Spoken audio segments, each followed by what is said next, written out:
if I may just continue, if I might just complete this sentence, Madam Chair, dear colleague. We know why we are belaboring this issue. Oh, Madam Chair, Chair, I'm hardly belaboring the issue. 2 taon na ito mula nung nangyari ito at hanggang ngayon hindi pa rin matiyak ng nagkaisa at ng ibang labor centers kung yung higit 11,000 manggagawa ay nakapaghahanap na muli ng trabaho.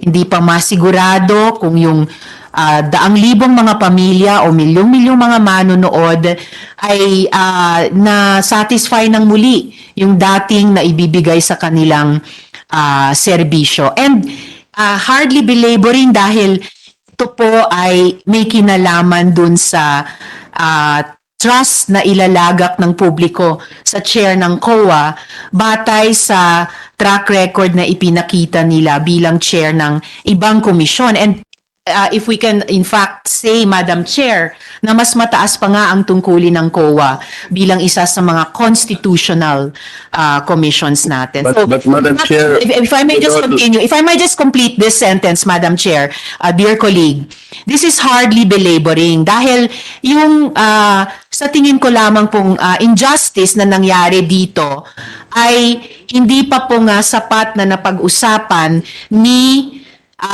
nabigyan ng hustisya. Salamat na lang na sinabi ni Chair na humingi sila ng paumanhin, ng tawag at ng pasensya. At yan ay posibleng simula na ng pagwawasto ng sitwasyong ito. So this is hardly belaboring the point, Madam Chair, with all due respect. Madam Chair, first of all, the matter has become moot and academic already. The chairman already made his answer. Yun pong pinakita kanina na sinabi niya na okay, magbibigay po tayo ng temporary whatever. Ano yung sinabi mo, Chairman? Para pong provisional authority po. You were before the hearing. Ngayon, kumuha ka ng the chairman asked for a DOJ opinion. That is why he presented what to him at the time is a win-win situation. But you know, Madam Chair, the chairman is a lawyer, I am a lawyer. A DOJ opinion, however good it may seem to be, is not a law. Nobody is bound by that legal opinion. Not even the one which was suggested in that hearing, which I heard earlier, that a joint house resolution, not even a joint house resolution, is enough to renew a franchise. Only Congress. That is by the Constitution. That is why when he said that he based his decision on the jurisprudence, the ponente himself is the Chief Justice, the first Chief Justice.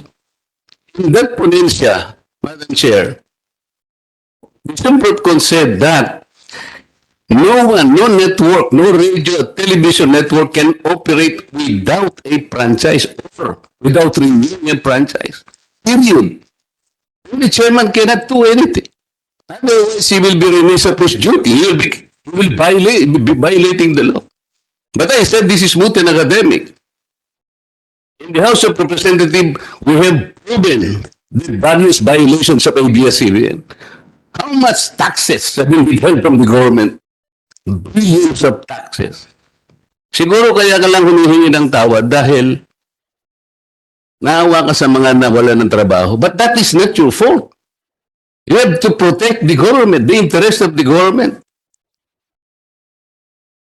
Bakit kayo hingi ng tawad kung tama ang ginawa mo? It's based on the law. It's based on jurisprudence. That is something that you need not to ask for forgiveness for, Mr. Chairman. Nangyari na po ito eh. No one can debate against the violations established there. Not only taxes, issuance of Philippine depositary receipts, intervention ng somebody is talking about 11,000. Not 11,000. We proved that only about 2,800 employees all in all. Yung iba contractual, yung iba project workers, yung bigyan ng regularization ng ABS-CBN. Ang daming violation din ng labor code. What about the Philippine depositary receipts? What about the citizenship of the very chairman of the network? Ito po, historical na po ito. It's not about press freedom, Madam Chair. It's about franchise. Iba po yun eh. A franchise to be granted by the House of Representatives is the only permit for a network to operate. Doesn't matter. Wala tayong pinag-uusapan na freedom of speech there. The freedom of speech is not the subject matter in that, Madam Chair. Kaya ito tinatanong ko lang with all due respect to the Senator, we should not belabor this case. Salamat po. Salamat po, Madam Chair, at salamat, dear colleague. To reiterate, I am not belaboring. I am raising questions and receiving answers sa mga issues na unresolved. It is not moot and academic. Kasi ito po, sa aking hamak na opinyon lamang, ay isang continuing injustice. Hindi po siya naging win-win situation. Kung win-win lamang po, hindi na po ito kailangang itanong pa. No one can debate.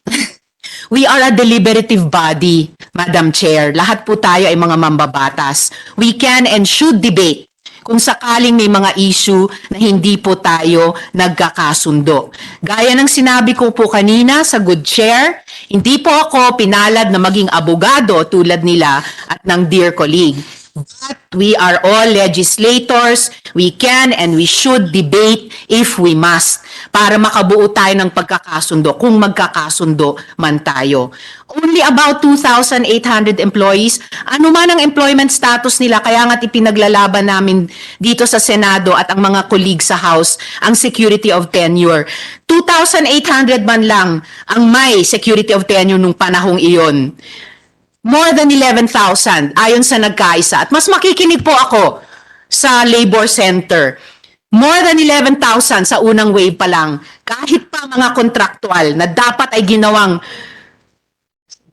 may security of tenure ay nawalan ng trabaho. At yung lahat ng 11,000 na iyon higit, hindi lang yung 2,800 ay hindi pa natin sigurado kung may trabaho na ulit. And lastly, before I go to my last question, if I may, Madam Chair, to the Good Chair, how can we say this is not about press freedom? It's about franchise.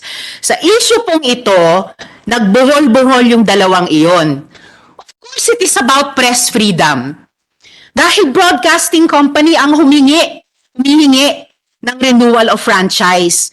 Pero itong kaganapan tungkol sa franchise nila, laban sa franchise nila, ay precisely naganap sa konteksto na ang press freedom was under pressure. Sasabihin pa nga ng iba, under attack.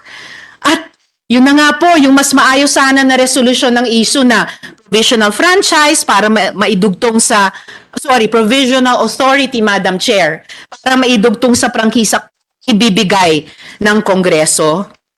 Yun sana ay maka-reinforce dun sa pundasyon at mga depensa sa press freedom.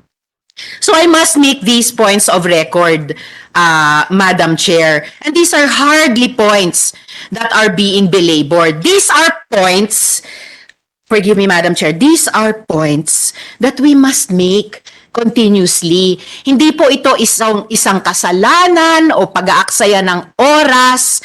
Ito po ay bahagi ng trabaho natin bilang mambabatas at bagay na inilalaan natin sa mga opisyal ng executive na dinidinig natin for confirmation whether NTC noon or COA ngayon, Madam Chair.